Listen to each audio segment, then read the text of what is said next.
Welcome to The Explainer. Today, we're going to pull back the curtain on the invisible magic that sends your data flying across the globe in, well, the blink of an eye.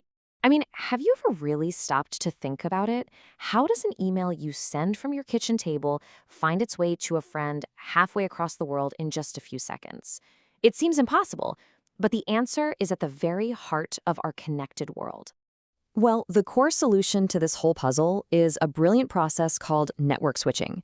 You can think of it as the ultimate traffic control system for the internet. It's constantly designing the best possible route for your data, which is what creates that feeling that you have a direct, one-to-one connection with anyone, anywhere. All right, so here's our game plan. We'll start with a problem we're trying to solve, then we'll walk through 3 key techniques that evolved over time: circuit, message, and packet switching. Then we'll get into the different kinds of packets and wrap it all up with why this whole evolution was such a game changer. Okay, our first stop is the OG method, circuit switching. The best way to picture this is like building a temporary, private road that exists only for your data to travel on. And the most important thing to get here is that this path, this direct, unbroken connection, has to be created before a single bit of data can be sent. The perfect example is an old-school telephone call. When you dialed a number, the network literally created a physical circuit just for your conversation. The whole thing happens in 3 really clear phases. First, you establish the connection. That's building the road. Then, you transfer the data. You have your conversation, where information just flows freely back and forth. And finally, when you hang up, you disconnect, and that tears down the road, freeing up all the parts for someone else to use. Now, that private road approach works, but it's not very efficient. So the next evolution, called message switching, got rid of that idea and turned the whole process into something more like a relay race.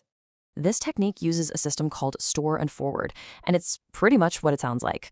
Each router along the path has to receive the entire message, store it for a moment, and only then does it pass it along to the next runner in the race.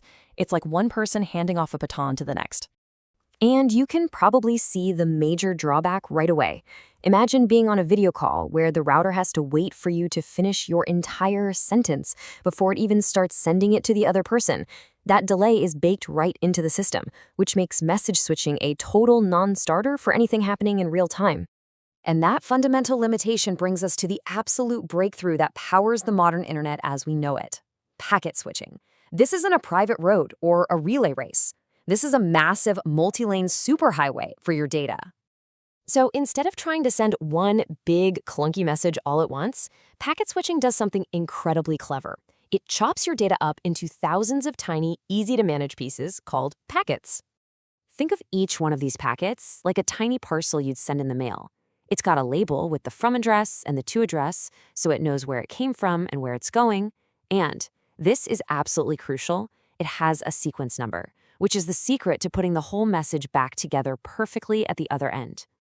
But how do all these thousands of little packets find their way across that huge internet highway?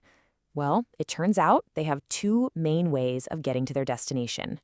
This slide really shows the 2 different philosophies. On the left, you've got the datagram approach. It's connectionless, which means every packet is for itself. It looks a little chaotic, but it's super flexible.